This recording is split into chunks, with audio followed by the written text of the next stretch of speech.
Welcome जी, अस्सलाम वालेकुम। एक भाई कैसे हैं आप? जी वालेकुम सलाम वरहमतुल्लाहि वबरकातुहू। आप जी मेरी आवाज़ जी आ रही अल्हम्दुलिल्लाह। जी आपकी जी आवाज़ आ रही है। है? जी वो सवाल बहुत किया जाता है कि अल्लाह को ना मतलब वो कुरान में ना सिर्फ ना वही फ्रूट्स के नाम लिए और एनिमल्स के नाम लिए जो अरब के अंदर है, उसके बाहर के नाम ही नहीं लिए। और सन का भी इतने सारे मगर एक ही सन का नाम है, ऐसा बोलते हैं लोग। सन मतलब सूरज। हाँ अच्छा, ठीक है, हो गया आपका सवाल। जी, और वो फ्रूट्स के बारे में बोलते बोलते जो अरब में ही हुआ है उसी के बारे में नाम लिया अल्लाह ने, और बाकी तो नहीं लिया। अल्लाह को तो सब मालूम होना चाहिए। अब देखें, इंजीर है मसलन, नहीं इंजीर नहीं बल्कि क्या कहते हैं उसको, पिग। पिग तो इंजीर ही हो गई। जैतून, जैतून।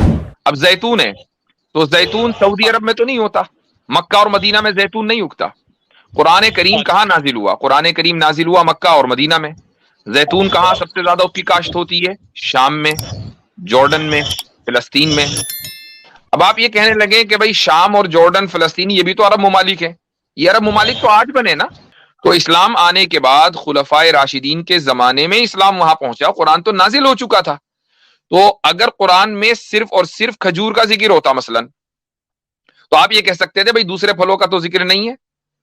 अब अगर आप ये कहें कि नहीं, उस फल का भी जिक्र होना चाहिए था जो इंडिया में है, मसलन मैंगो का भी जिक्र होना चाहिए था, तो भाई मलेशियन और इंडोनेशियन भी तो शिकायत करते हैं कि हमारा दुरियान क्यों नहीं आया कुरान में।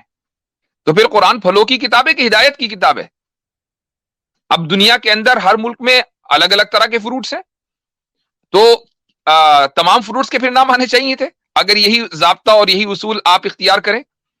रही बात के अरब में, यानी जिस जगह कुरान करीम नाजिल हुआ उस जगह एक फ्रूट नहीं है, उसका जिक्र कुरान में है या नहीं? हाँ, उसका जिक्र मैंने आपको बता दिया कि कुरान में है। तो ये तो आपके पहले सवाल का जवाब हुआ।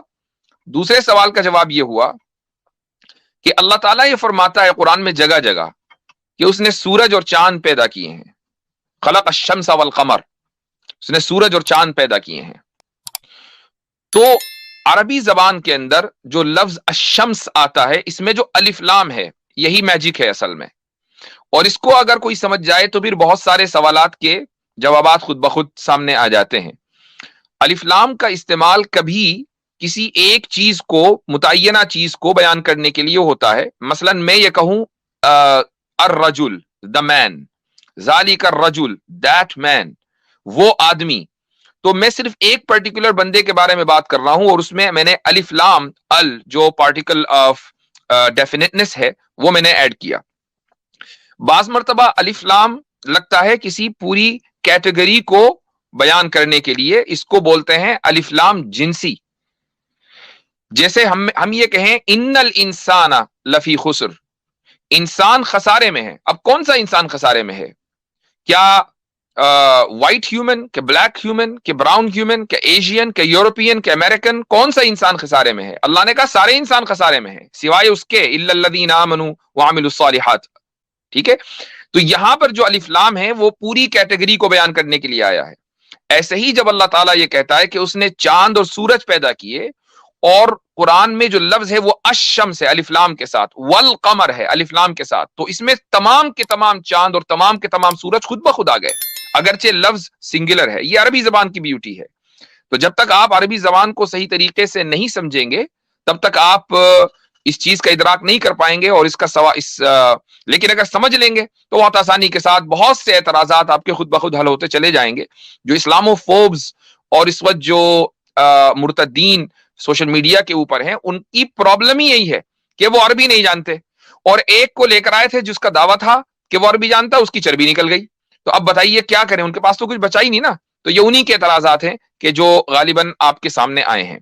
जी, इसको एनिमल एक्सप्लेन कर दिया। अब एनिमल्स ही को देख लीजिए। ये जो इस्लामोफोब हैं, इन लोगों का दावा है कि असहाबुल फील का जो वाकया है वो गलत है। क्यों? ऐसा कोई वाकया नहीं हुआ। क्यों? इसलिए कि हाथी तो अरब में पाए नहीं जाते, लेकिन हाथी का जिक्र है देखो। तो जब वो खुद ही कह रहे हैं कि हाथी नहीं पाए जाते अरब में और कुरान हाथी का जिक्र कर रहा है, तो आपके इस सवाल का जवाब भी हो गया।